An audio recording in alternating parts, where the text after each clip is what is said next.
Hello children, today we are going to discuss one chapter which is full of adventure, which has a daredevil spirit, which says, that die another day or there is no time to die. It is the second chapter of your Hornbill book, and the title of the chapter is We Are Not Afraid to Die If We Can All Be Together. And see, look at the title. I find the title itself very motivating and very positive. And the title is so positive that if you children ever feel bad or low or negative, what you can do, you can take the name of this title 5 times and you will get positively charged. There is so much of positivity, there is so much of strength in the in the title. So the title is, it's one again, I say repeat it. I feel like taking it 10 times. It's really such a good title. It is We Are Not Afraid to Die If We Can All Be Together. So this chapter is written by Jordan Cook and Alan East. Now Jordan Cook. Now there is a very there is a person who has a lot of family connectivity, and that is James Cook. So let us discuss something about James Cook. Who was James Cook? James Cook was an English sailor. He was a navigator. He was a cartographer. Cartographer. Those people are called cartographer who draws maps. Now, who was that job? James Cook. So James Cook was an English sailor and he was an explorer who not tried. He went on the world round tour. He traveled. He went around world and taking the sea route. So he went around the world in a sea voyage, and not once, twice, but he went around the world thrice, taking the sea route. And all these 3 journeys he had undertaken almost some 10 to 11 years of time, and that time was 1768 to 1779, because eventually James Cook died in 1779. So he was that James Cook, and the author of this chapter is Jordan Cooks. So do you find some connectivity? So yes, there is a connectivity. There is a family connection, and Jordan Cooks comes from the same family, right, as James Cook was. So now let us talk about this Jordan Cooks. So Jordan Cooks also decides to do the same thing what James Cook had done 200 years back. So he did somewhere in 1776, and now here this Jordan Cooks decides to undertake the same journey, and here the time is 1976. So this journey, he doesn't undertake this journey alone. He takes his wife also, and he takes his children. So the name of his wife is Mary, and he also takes his son along with him. His son's name is Jonathan. He is 6 years old, and his daughter's name is Suzanne. She is 7 years old. And apart from these 4 family members, he also takes 2 crewmen. One is Larry Wiesel, he was American, and the other is Herb Sagler. He was a Swiss. Now, why did he take 2 crewmen?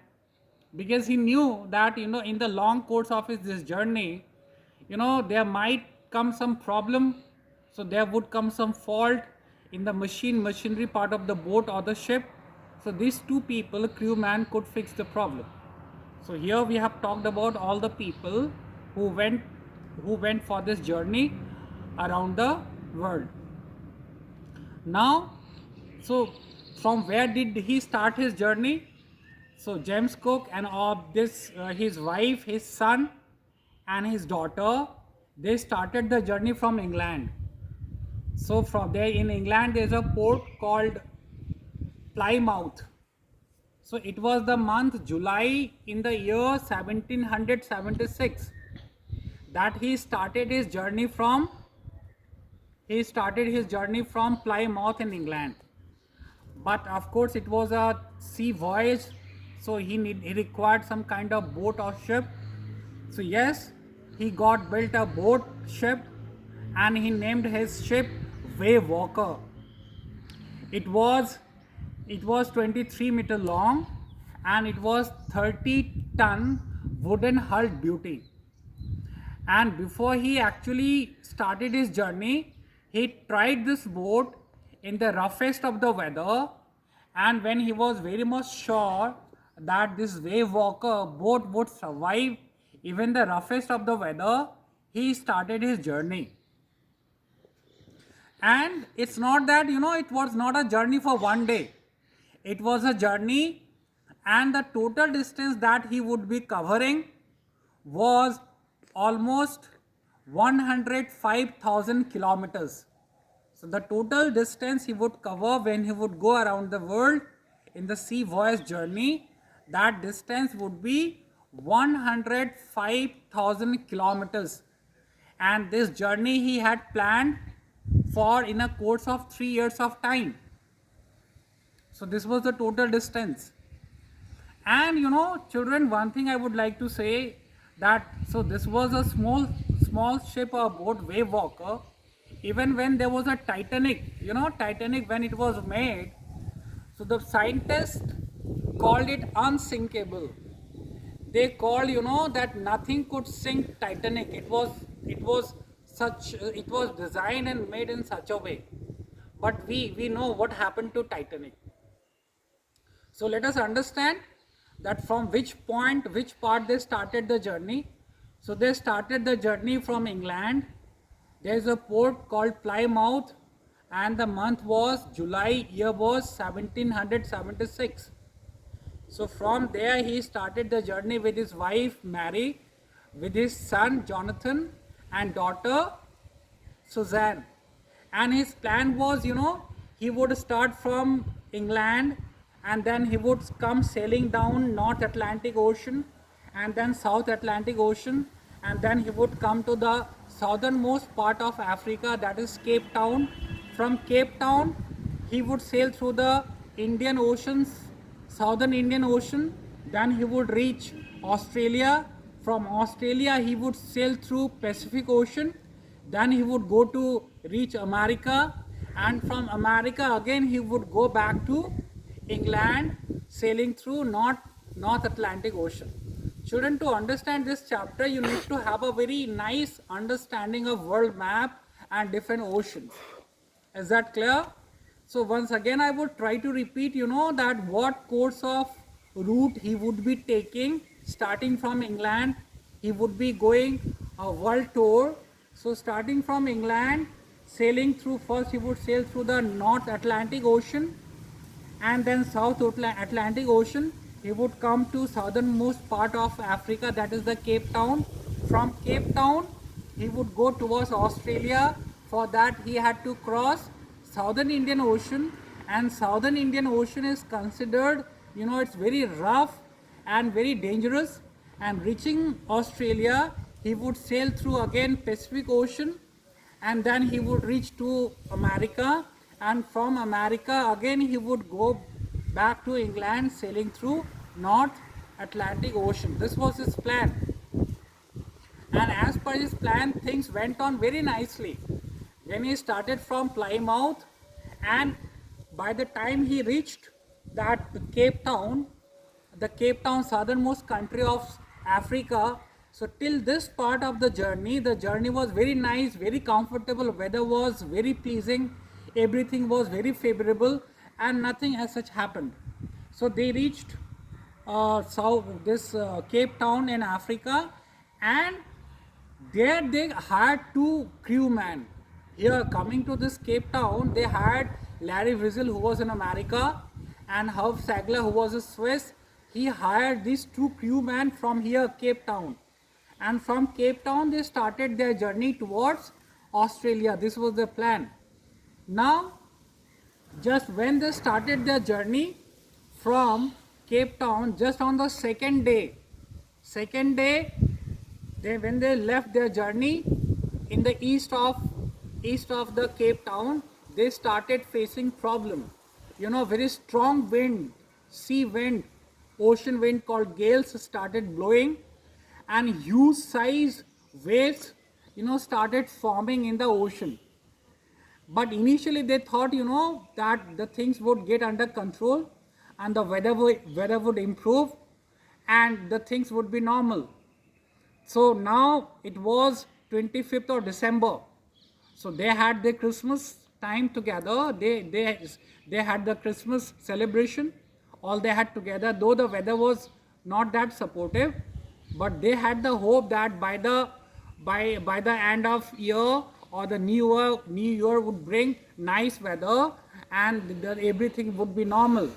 But nothing as such happened, and the weather went on becoming from bad to worse and from worse to worst.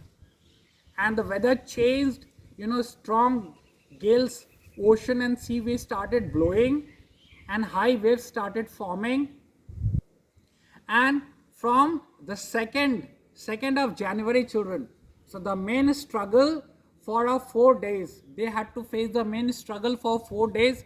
So they started facing the roughest weather, and their struggle started from the morning of 2nd January. So 2nd January, 3rd January, 4th January, and till 5th January, they had a tough time. So for 4 days, how many hours are there? You can calculate, and it's they were in the water. They were in the water. So there was no sight of any land. So their boat got damaged, right? Everything got broken.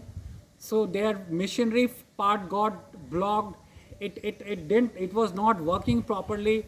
All the pipes and generators and which they were using to throw out the water of the boat, it was not working, right? So they were thrown here and there. So it was their boat was tossed from here and there, and it was thrown and damaged badly. But all this, so the main story of your book is describing their struggle, that how did they face the struggle, standing united and fighting this adverse situation, but they never lost the hope. And in the meanwhile, so it is the what comes out, the best of their behavior, that even in the moment of crisis and emergency, they did not lose hope. They kept on fighting, and they had believed that they would reach safely. And this title of the chapter, "We Are Not Afraid to Die If We Can All Be Together," this title actually it is a statement made by his son Jonathan. Actually, when his father Jordan Cooks was trying to manage the things and bring the situation under control.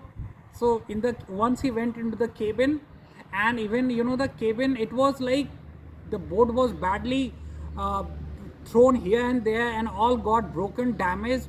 So the people in the boat, they were also badly damaged. Their tooth broke, and the bones broke, and the son and the daughter, they were also badly damaged. So when this father went to inquire if their children and family members were fine, so it was Jonathan who made this statement that, "Father, don't worry about me. You just go and keep on fighting and try to keep the the boat under your control." And it was Jonathan, who made that statement that we are not afraid to die if we can all be together. Now, during all this thing, it became very clear to Jordan Cooks that he would not be able to reach Australia. So he studied the map lot, and then he understood that somewhere in the southern Indian Ocean there is an island, and the name of that island is Ill Amsterdam. Now, children, this Amsterdam is not that Amsterdam, the capital of this Amsterdam is not that Amsterdam, capital of that Netherlands. That is different. So this is just an island, and the name of this island is Ill Amsterdam. It's also called New Amsterdam. So they had a plan that anyhow they would be able to reach to this Ill Amsterdam, because in this condition they could never go up to Australia. So they searched the map, and tried a lot. And in the meantime, this one of the child, he drew a caricature, a sketch, and showed it to his father, saying that that these people are there, they are trying to fight. And then the children called their father that you are the best father in the world. And by all this thing, Jordan Cooks got this strength, and he doubled his effort, and even the crewmen, they were trying his best. So slowly and slowly, by the coming to the 4th of January and 5th of January, the weather improved, and they were thinking that they would reach to this Il Amsterdam. Now Il Amsterdam was very close, and eventually this captain, this Jordan Cooks, slept, and next in the morning when he woke up, he thought he had crossed that Il Amsterdam, because Il Amsterdam, the area of that Il Amsterdam was only 16 kilometer, and it was very difficult to find an island which is of 16 kilometers in an ocean of 150,000 kilometers. And at one time, he lost hope, thinking that he had crossed that Il Amsterdam. But very soon, the children, indicating at a far distance, he said that no, father, we are heading towards that island, and that island is very close. And finally, these people finally reached to that island, and on reaching to the island, so here we come to the end of the story. So here the story ends. So the main part of the story is about the struggle, on the struggle of the 2nd, 3rd, 4th and 5th of January, when the ship was stuck in the southern Indian Ocean, right? And then they were also sending mails, midday mails called, that signals that they were in trouble. But generally in that part of ocean, the small boats and ships were not noticed, so they did not get any answer of their help. They were asking, by making fires into the sky, they did not get it any kind of help. But eventually, because they remained together, they did not lose the hope, and that is how finally they reached to that Il Amsterdam. And from there, as soon as they reached to that Il Amsterdam, the story comes to an end. So children, this was a very positive and adventure story. So that is how something I have said about this chapter. So I will be sending you more of notes. So listen to this video, you will get a first-hand experience about the chapter, and then based on the notes, if you go through, you will get a very good understanding about the chapter. Thank you and God bless you.